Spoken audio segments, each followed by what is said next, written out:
ராமன் யாருக்கு பிறந்தான்னா அவனுடைய அப்பனுக்கு புள்ள இல்லாம போய் அவன் பொண்டாட்டிங்களை பாப்பானுக்கு விட்டு அந்த பாப்பானே வேலை பண்ணான்னு சொல்லல. முதல்ல குதிரை வேலை பண்ணி அவளுக்கு உணர்ச்சி ஊட்டி அப்புறம் பாப்பான் வேலை பண்ணான். பாலகண்டத்துல பாருங்க, யாகம் பண்ண உடனே அந்த பொம்பளைங்களை குதிரையோடு விட்டான். உசுரான குதிரையா இருந்தா ஏதாவது உதைச்சு போடணும் சாகடிச்சு அதனுடைய ஆண்குறியை எடுத்து ராமனுடைய அம்மாளுடைய பெண் குறிக்குள்ள விட்டு ஆட்டி அவளுக்கு உணர்ச்சியை ஊட்டினான். ஞானசூரியங்கிற ஒரு புத்தகம் இருக்குது, அது வாங்கி படிங்க தெரியும்.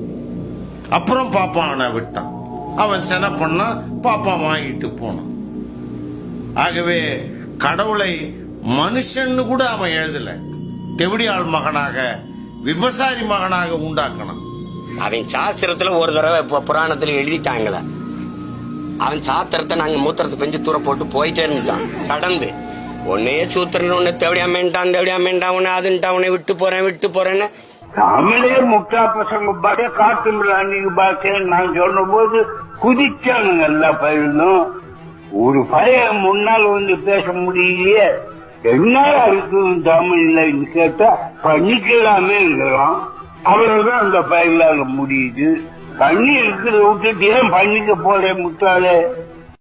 தமிழ் சனிய தமிழ்ல என்ன இருக்கு? தமிழ் ஒரு காட்டுமிராண்டி மொழி. சரி, நீங்க எந்த மொழியில பேசுனீங்க வாழ்நாள் முழுமைக்கு? எந்த மொழியில எழுதுனீங்க இந்த கோட்பாடுகளை? இந்த சனியன்ல தானே பேசுனீங்க. அப்ப எந்த கோட்பாடு உறுதியானதா இருக்குது? ஆதாரம் என்கிட்ட எல்லாத்தையும் எடுத்து மறைச்சு வச்சுக்கிட்டு வெளியிடுங்க, நான் எடுத்தாரேன் ஆதாரம். இப்ப நான் வெளியிட்டு இருக்கிறோம்ல, நாங்க என் பிள்ளைகள் வெளியிட்டு அந்த ஆதாரம் பத்தல அப்படின்னா நீங்க அரசுடமே ஆக்கிட்டு சரியான ஆண்மக்கள் என்கிட்ட ஆதாரம் கேடு நான் தரேன். எழுந்து வந்ததெல்லாம் திராவிடம் அது இது பேசி எங்களை ஒழிச்சு முன்னாடி வந்த என் தாத்தன் பாட்டனெல்லாம் நசுக்கி தள்ளிட்டீங்க. செந்தமிழ்நாடு என்னும் போதினிலே வெங்காயம் வந்தது காதுக்குள்ளு. நீங்க என்னடா பேசுற? அவன் என்ன சொல்றான்னு கேட்டா அல்லவா உன்னுடைய நாட்டோட யோகியதை தெரியும். இங்க பாடி விட்டா போதுமா? அங்க போனால தேள் கொட்டுது காதுல. ஒருத்தர் ஐயா பெரியார் அவர்கள் செந்தமிழ்நாடு போதுல வெங்காயம் வந்து பாயுது காதினிலே அப்படின்னு. வெங்காய வியாபாரிகளுக்கு வேற என்ன பாய்? மளிகை மண்டியில வெங்காயம் வித்தவங்களுக்கு வேற என்ன பாய்?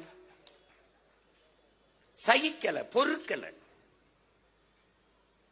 எங்கள் தந்தையர் நாடென்னும் பேச்சினிலே ஒரு சக்தி பிறக்குது மூச்சு நிலங்கிறான். ஒரு திமிர், ஒரு ஆற்றல் அப்படி ஏறுறாங்கிறான். இது என் நாடடா, என் அப்பன் நாடடா என்று சொல்லும் போது ஒரு திமிர் ஏறுதுங்கிறான்.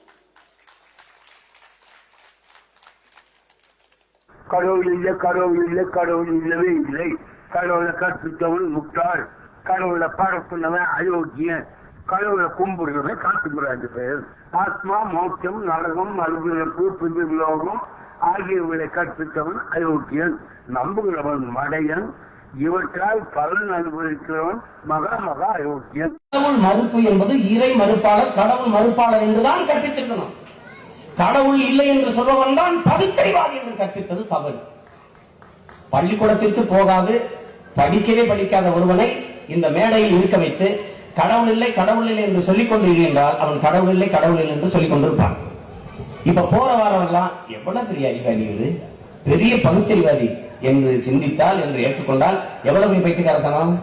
ஆடி பட்டம் தேடி விட என்று சொன்னவன் பகுத்தறிவாதியா இல்லை. அகல உழுவதை விட ஆழ உழுவதே மேல் என்று கற்பித்தவன் பகுத்தறிவாதியா இல்லை. மாங்காய் காய்ச்சால் மங்கும், புளியங்கா காய்ச்சால் பொங்கும், வேளாண்மை வந்து பொங்கும் என்றானே அவன் பகுத்து அறிந்து சொல்லலையா? அவன் பகுத்தறிவாதி இல்லையா?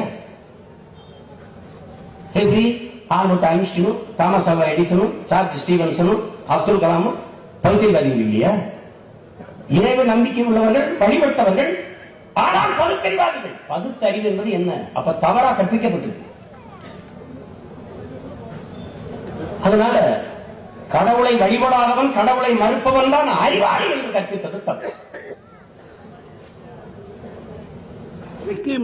முட்டாளு ஆரம்பத்திலேயே கல்யாண வீட்டிலேயே அவன் செவில பின்னால போயிட்டான்னு எழுதுறானே. இந்த மாதிரி ஒரு இலக்கியம் யாருக்கு என்ன லாபம் அப்படின்ட்டு நான் அந்த இதை பத்தி சொன்னேன். சிலப்பதிகாரத்தை பத்தி. அதுக்கு அந்த புலவன் ஒரு பையனை பிடிச்சி உட்கார்ந்துக்கிட்டு, நமக்கு சரியா படிக்க தெரியல, ஆண்கனால் இதையெல்லாம் குற்றம் சொல்றோம், அவன் பன்னெண்டு அவன் ஜவுளியா வீட்டுக்கு போனது தப்பு தான், அது அவன் பேர்ல தப்பு இல்ல, கண்ணக கவர்ச்சியா இல்லை, அதே மாதிரி எழுதியிருக்கிறான். நீயா பயிற்சின்னா அசுத்தம், சுத்தமா இருக்கக்கூடாது பெண்கள். நான் இதுதான் சொன்னேன். எவ்வளவு வேதனை எனக்கு இருக்கும். வள்ளுவம் பாடுனா என்னமோ பெய்யும் மழை, புருஷனை கடவுளை கும்பிடாம புருஷனை கும்பிடுறவோ மழை பெய்யுன்னா பெய்ய வேணும்னு. 23 நாயன்மார்கள் ஆழ்வார்கள் அவங்களாம் குப்பையா? இலக்கியத்துல பக்தி இலக்கியம் அல்லது ஏதோ ஒண்ணு, அதையெல்லாம் நீங்க குப்பைங்கிறீங்க. வள்ளுவன் ஒரு முட்டாப்பைய, கம்பன் ஒரு முட்டாப்பைய, அவன் ஒரு எதிரி, இளங்க ஒரு எதிரி, இதெல்லாம் எதிரிங்கிறீங்க. படிக்கவே இல்லைங்கிறீங்க. நாங்க கல்வி சிறந்த தமிழ்நாடு, புகழ் கம்பன் பிறந்த தமிழ்நாடுங்கிற பாரு. ஒரு காலம் தானே. இப்ப எது சரி எது சரி? கல்வியில் சிறந்த தமிழ்நாடுங்கிறான், புகழ் கம்பன் பிறந்த தமிழ்நாடு. வள்ளுவன் தன்னை உலகினுக்கே தந்து வான்புகழ் கொண்ட தமிழ்நாடுங்கிறான். யாம் அறிந்த புலவரிலே கம்பனை போல் வள்ளுவன் போல் இளங்கோ போல் பூமிதனில் யாங்கேனும் பிறந்ததில்லை. உண்மை வெறும் புகழ்ச்சி இல்லைங்கிறான். இவர்களை போல புரட்டு பொய் வச்சு தெரியலமே. உண்மை வேறு, இது புகழ்ச்சி இல்லைங்கிறான். நீங்க முட்டாள், ஒண்ணுமே படிக்கல, அவன் முட்டாள், திருக்குறள் திருவள்ளுவர் ஒரு முட்டாள் அப்படின்னா நீங்க யாரு? எவ்வளவு காலத்துக்கு நீங்க இது பண்ணுவீங்க? என் மனைவி நான் இருக்கும் போது இன்னொரு ஆண்மகனோட இச்சைப்பட்டு உற வச்சுக்கிட்டு அதை குற்றம் என்று கருதக்கூடாதுன்னு மாநாட்டில் தீர்மானம் போட்டவர். இது பெண்ணிய உரிமையில் வருதா? கற்பப்பைய அறுத்து வீசு, அறுத்து வீசு. நீ எதுக்கு புள்ள பத்துக்கிற? எதுக்கு புள்ள பத்துக்கிற? தாலி கட்டி நீ புள்ள பத்துக்கிறத புள்ள பெத்த அடிமையாகாத. கற்பப்பைய அறுத்து வீசு என்று பெரியார் சொன்னார் பெண்ணிய சுதந்திரத்துக்காக. நீ சுதந்திரமா இரு என்று சொன்னார்ன்றீங்களே. உங்க பொண்டாட்டியெல்லாம் 2-3 புள்ள பெற்றிருக்காங்களே, ஏன் கற்பப்பைய அறுத்து வீசல? இப்ப உங்க பெரியார் சொன்ன சுதந்திரத்தோட உங்க மனைவியில நீங்க வாழ வைக்கலையா? பதில் யாராவது இருக்கா? Enjoyment without responsibility. பாசத்தை காட்டுறதுக்கு எவனாவது பிள்ளைய பெறுவானா? அவனுக்கு மகிழ்ச்சி வேணும், அதனால உறவு வச்சுக்கிட்டான், அதுக்காக அந்த பெண்ணை தூக்கி சுமக்கணுமா என்ன?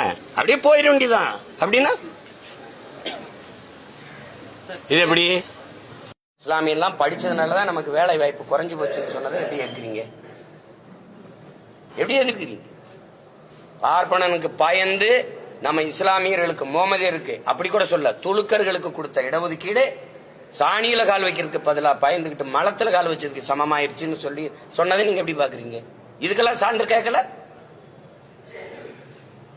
தமிழர் அரசு தமிழர் என்று பேசுவதெல்லாம் பித்தலாட்ட கருங்காலிகள் பேசுனதுக்கு நீங்க சான்று கேட்கல.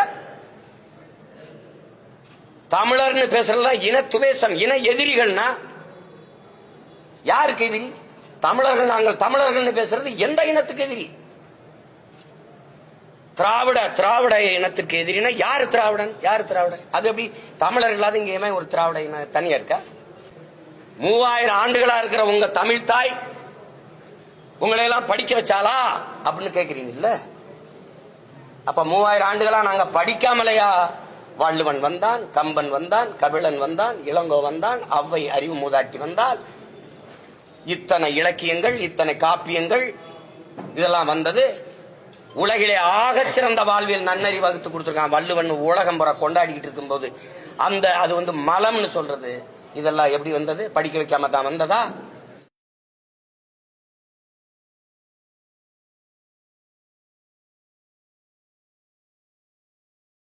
பெரியார் அவர்கள் கடைசி வரை ஆரிய தலைமை. முதறிஞர் ராஜாஜி அவரோட நட்போடு இருந்தாரா இல்லையா? ஆரிய தனிப்பட்டலாம் பேசப்படாது, கூட்டா இல்லையா? கூட்டு. நீங்கள் அம்மா மணியம்மையை கல்யாணம் செய்ய வரும்போது எனக்கு சாட்சி கையெழுத்து போட வாங்கன்னு யார கூப்பிட்டீங்க? துணைக்கலைச்சது யார? ஆரியத்தை.